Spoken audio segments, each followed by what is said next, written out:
Cooperstown, New York, the birthplace of our national sport. From a back pasture game first played here on Doubleday Field, baseball has grown into one of the greatest team sports in the world. It has marched side by side with the development of a great nation.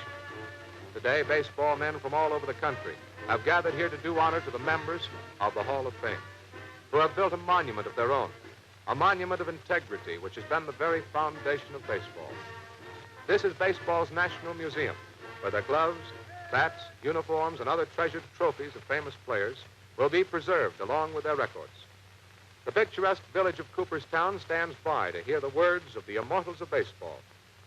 The High Commissioner of Baseball, Judge Landis, makes the dedication. To the 13 pioneers who were the moving spirits of the game in its infancy, and to the 12 players who've been nominated to the Hall of Fame by the Baseball Writers Association, we pay tribute, just tribute. But I should like, and I think all these immortals of baseball would agree with me, to dedicate this museum to all America, to lovers of good sportsmanship, healthy body, keen mind, for those are the principles of baseball.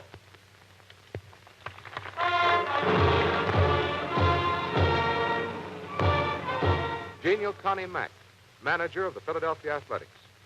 I feel greatly honored in being here today with the other great stars of baseball and with all of those who have taken part in promoting the interest of baseball, and I am quite positive that in the years to come that we can look forward to our game still progressing due to the... And here's the great Ty Cobb. Well, this is a great day in my life. I'm very happy to be here, and I feel greatly honored, the privilege of being here. The Bambino himself, Babe Ruth. Some have been here long before my time. They got on it, and I worked hard, and I got on it. And I hope that the coming generation, the young boys today, that they'll work hard and also be on it.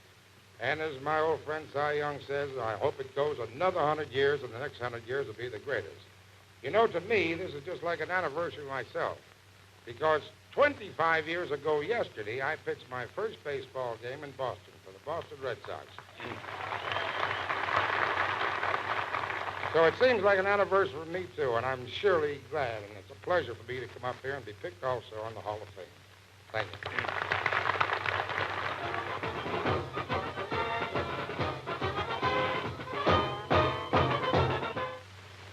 With the Yankees infield playing back, McCormick scored the Reds' first run when Berger bounced to Rossetti and was thrown out at first.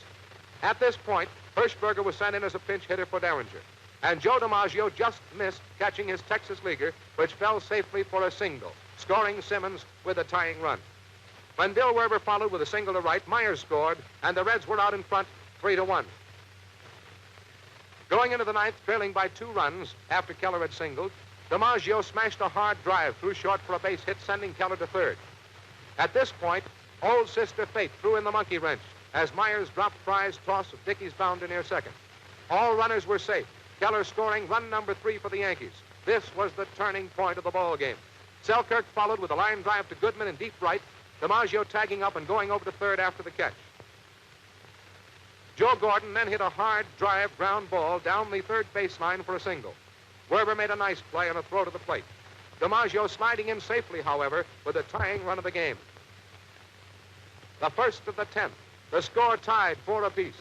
Rossetti had walked. Keller was safe on Myers' fumble. DiMaggio lined a single to right. Rossetti scored.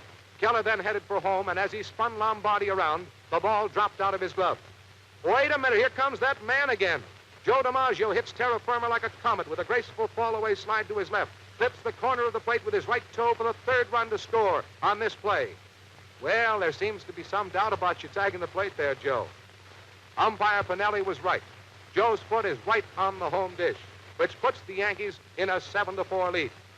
The last of the 10th, with Goodman and McCormick on base as a result of singles. 2 men out.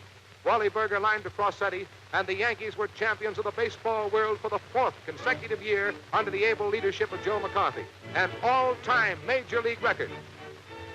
Well, fans, there you have the story of baseball. It's been a full season with new records established by youngsters and by hearty veterans. We'll be back again for a visit with you next year with another vivid behind-the-scenes story of baseball. This production has been made possible through the cooperation of the club owners, managers, and players of the American League of Professional Ball Clubs and the Kellogg Company of Battle Creek, Michigan, the makers of Kellogg's Corn Flakes. The original has the signature of W.K. Kellogg. Crisp, fresh, delicious. Flavored as only Kellogg knows how. This year, Charlie Keller climbed the ladder of fame in one zoom. Who will be the stars of future World Series classics? Will it be Ted Williams of Boston, Rudy York of Detroit, Mike Kravich of Chicago, Bob Feller of Cleveland?